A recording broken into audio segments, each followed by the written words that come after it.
Here we are today at a location that was the victim of one of those very crimes. Let me read from Red FM. Surrey Police Service officers are investigating a shooting incident at the Royal King Banquet Hall located in the Pale Business Centre. According to police, damage to the exterior of the banquet hall was discovered by staff at 1 a.m. on July 21st, 2025, where it was confirmed that the damage was consistent with gunfire. So this is just one of the many examples of the 330% increase in extortion-related crimes since Liberals lowered the penalty for extortion. They removed mandatory prison sentences for extortion with a gun. No wonder crime is raging out of control. Like why? Crime, why would we do that? Costs, immigration, housing prices are all out of control after 10 years of Liberals, and Mark Carney promised to be different. Instead, everything is worse. The deficit is worse under Carney than it was under Trudeau. The crime is rising under Mark Carney. Our economy is falling, with $60 billion of net investment fleeing our country since he became Prime Minister. Not a single new pipeline, so not a single new proposal for an LNG plant or nuclear plant or port expansion has been made since Mark Carney took office, promising that he was going to reverse weak Liberal economic policies. In fact, he has given a gift to President Trump as $60 billion of Canadian investment has fled the country in less than the half a year since Mr. Carney took office. And speaking of trade, he promised he could handle Trump. He said that he could negotiate a winning deal. So far, American tariffs have doubled on Canada, and we're now losing a trade war with China, which is hammering our farmers and fish harvesters. As Mark Carney fails abroad, Canadians pay the price here at home. And nowhere is this more true than in the area of crime and chaos. Mark Carney has not only failed to change a single Liberal law he sent his MPs home for the summer with crime up, inflation up, the deficit up, and elbows down, and not a one action taken to reverse the Liberal crime chaos that we came to expect under his predecessor. And he put in charge of crime his two most incompetent ministers. First, he's got Sean Fraser as the Justice Minister. This is the immigration minister who caused the immigration crisis, and the housing minister who caused the housing crisis. And now because of those failures, he's in charge of law and order. And then he's got a public safety minister who doesn't even know what a gun license is. So how can he fight gun crime?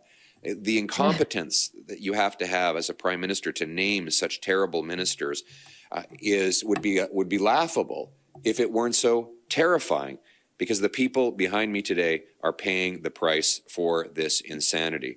And that is why anyway, he goes on, and I mean, just dropping truth bombs every which way. Absolutely. I think he didn't mention our public safety minister, Gary Andesangare. I always struggle with his long-winded name, but has to recuse himself from any dealings with the terrorist entity, the Tamil Tigers. And this is the guy responsible for our federal national public safety portfolio. It's absolute madness. And so anyway, Poilievre goes on, we have a campaign dedicated there if you want to learn more about who Gary really is, and calling for his firing to be, not to be on the public safety file anymore, as public safety becomes increasingly compromised, and I would say just non-existent in this country. So head on over to firegary.com. Another absolutely crazy story on the crime file that we have launched a campaign on is the castlelawnow.com website. And so the story, for anyone who hasn't heard about it already, Lindsay, Ontario, was sleeping. He was asleep in the wee hours of the night in his home in Lindsay when an intruder broke into his home. And now he is being charged criminally. He faces jail time. And I think he actually was held for a time in jail. But because he initiated, obviously, self-defense when he awoke out of a dead sleep to an intruder in his home. He's now being charged criminally and faces jail time for defending himself and his castle. So we've launched a campaign at Castle Law Now, and you can check out the reports that I think the campaign launch that Ezra did. And then, of course, we're going to have reports helping this guy defend himself from these crazy charges he's facing as a result of his self-defense. So the legal fees and the media coverage, because already we see the state broadcaster, the CBC, coming to the defense of, I don't know, I guess the criminal, the police, of course, who have charged this guy. What other position would they take? Yeah, I mean, unsurprising, right? But the headline just, oh my gosh, it got me. It says, yes, self-defense is allowed in Canada. Misinformation, right? There it is. Of course, it's misinformation abounds as man charged in assault of intruder. And they found a lawyer, of course, to talk on this. A criminal lawyer not at all involved in this case and has likely no details, around it. But it's misinformation if you think that you should be allowed to defend yourself and not face the consequences of that defense, says our state broadcaster, because they're calling it within reason. So basically, I think it was the Lindsay police or the Kawartha Lakes police who filed these charges against this 44-year-old man. His name's Jeremy.